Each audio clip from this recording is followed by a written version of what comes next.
Hello everybody, and welcome back to One Nerd to Rule Them All. And in today's video, we will be returning to our Realms of Middle-earth series as we look into the complete history of the most prominent kingdom of men, the Kingdom of Gondor.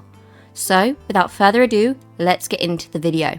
Before the downfall of Numenor, Gondor was home to many Númenórean colonists who either mixed blood with the indigenous middlemen, if they were friendly, or dispersed them into Ras Morthil, Dunland and Druidan Forest.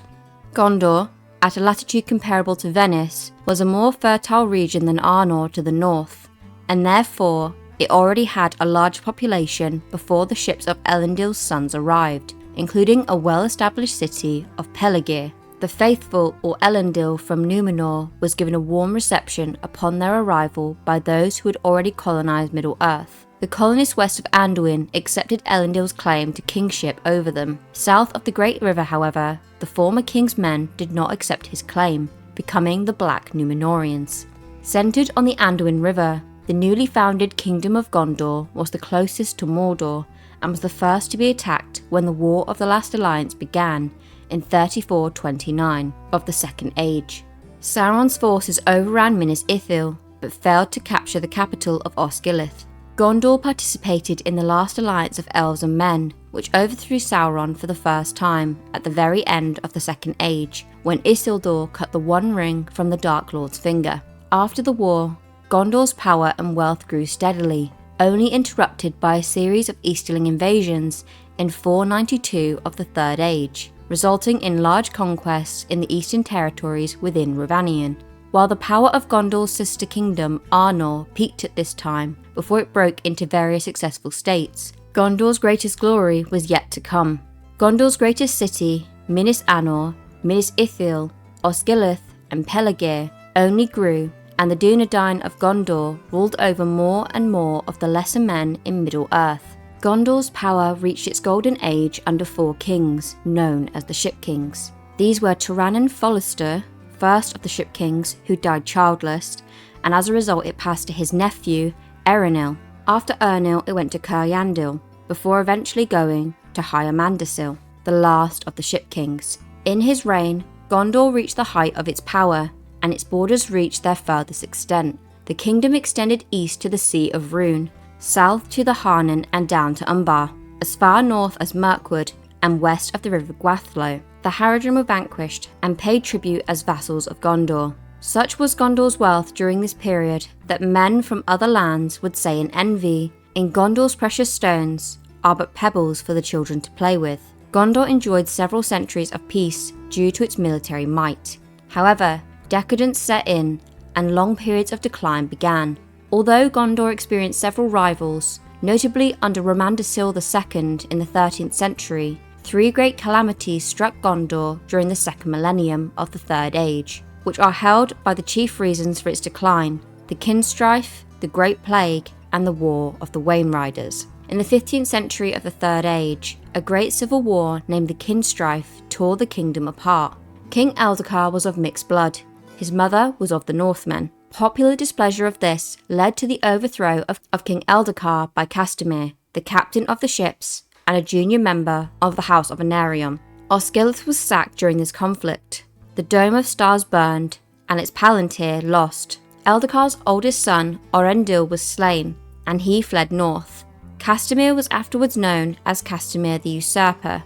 During his 10-year rule, he proved to be very cruel, and because of his love of his old fleet, he lavished attention on the coastal regions, while the interior provinces were ignored and neglected. Eldacar then returned with an army of his Northman kin, and tired of Castamir's cruelty, many men of Gondor joined them from inland provinces and cities. Eldacar personally slew Castamir at the Battle of the Crossings in Eri and reclaimed his throne, but Castamir's son and their forces were besieged in Pelargir, the great port of Gondor. They retreated a year later to Umbar, where they joined with the Haradrim, and troubled Gondor as the corsairs of the Umbar for many years, even killing King Mandaril in 1634 of the Third Age. Much of the old aristocracy of Gondor perished with the Kinstrife, and afterwards the kingdom's population was replenished by a wave of Northmen migrants from Rhovanion. Just as his successor, King Pelimnar, was prepared to attack Umbar, the Great Plague struck and the White Tree died. This plague was not a localized event. It swept through all of Middle-earth, decimating the population of Middle-earth. The king himself perished along with all of his children and was succeeded by his nephew. King Tarandor found a sapling of the White Tree and moved the capital from Osgiliath to Minas Arnor, the city of Anarion. During this time, Gondor was so depopulated that many settlements and garrisons were abandoned, including the fortifications guarding against the re-entry of evil into Mordor.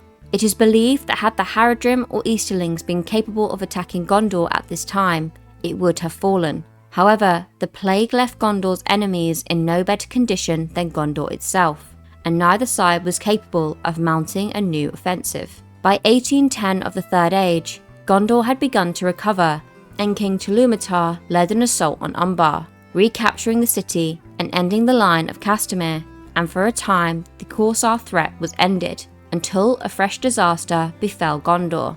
Wainrider raids of Gondor started in 1851 of the Third Age, and 5 years later a great invasion resulted in the defeat and death of Narmacil II, and the loss of all territories east of the Anduin save only Ithilien.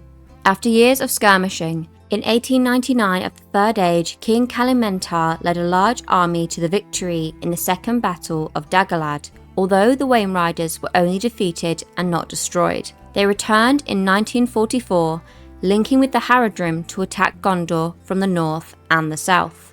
The Wainriders destroyed the northern army of Gondor, but survivors linked up with the victorious southern army of Gondor, which had destroyed the Haradrim as they crossed the river Poros, led by a general named Ernil, and they destroyed the Wainriders as they celebrated their victory during the Battle of the Camp.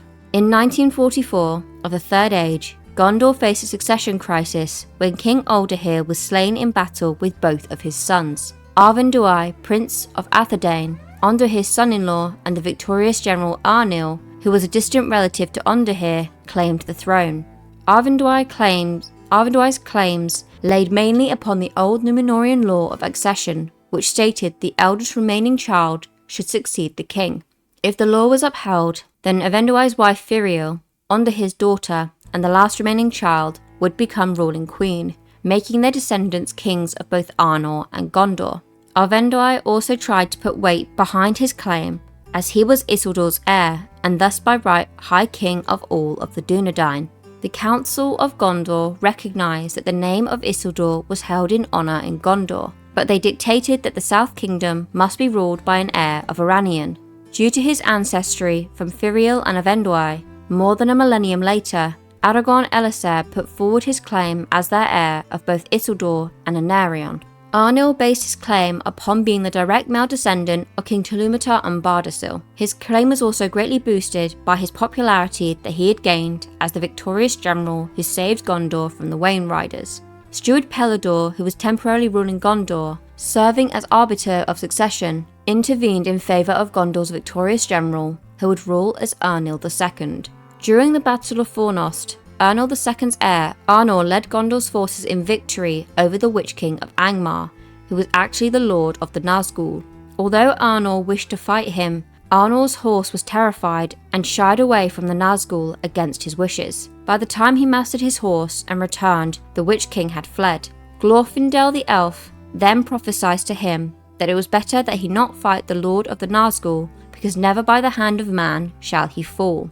In 2002 of the Third Age, the Nazgul captured the city of Minas Ithil, the Tower of the Moon, after a 2-year siege, renaming it Minas Morgul, Tower of Dark Sorcery, and taking it as their lair. Minas Arnor was renamed Minas Tirith, the Tower of Guard, as a result. With the ascension of Arnor, the Lord of the Nazgul repeatedly sent messages to Minas Tirith challenging Arnor to single combat, taunting him that he had fled out of cowardice from facing him during the Battle of Fornost. In 2050 of the Third Age, King Ernor was overcome with wrath and rode with a small company of knights to Minas Morgul to accept the challenge. They were never heard from again.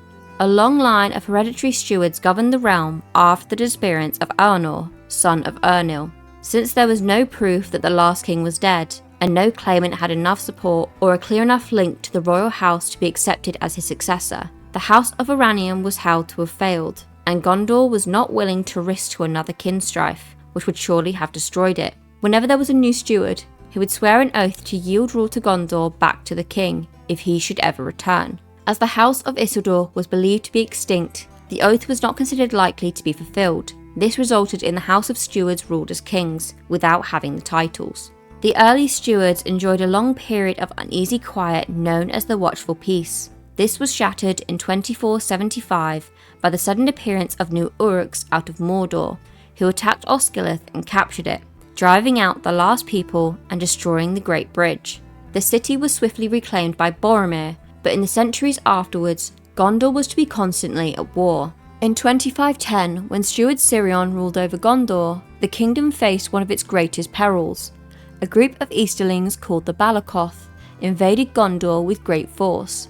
Gondor's armies marched to fight the Balakoth, but were cut off from Minas Tirith and pushed back in the direction of Limelight. Messengers had been sent to get help from the Earthiod, a people who lived in the northern vales of Anduin, but the mission was undertaken with faint hope of aid, and only one messenger got through. When the army of Gondor was facing destruction, however, the Earthiod arrived to turn the tide of the battle of the field of Celebrant. After the victory, the Earthiod was awarded the province of Celedron, which they established as the Kingdom of Rohan, with Earl of Young as their first king.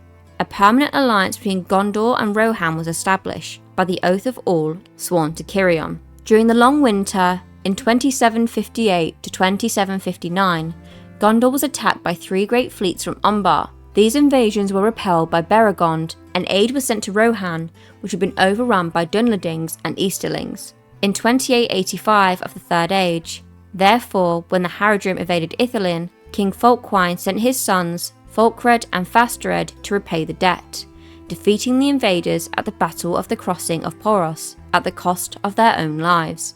In 2901, orc raids from Mordor intensified, forcing the abandonment of Ithilien by its inhabitants. The steward Turin II built refuges, including Heneth Annuin, for the rangers of Ithilien to harry the forces of Mordor, and also fortified Caer Andos.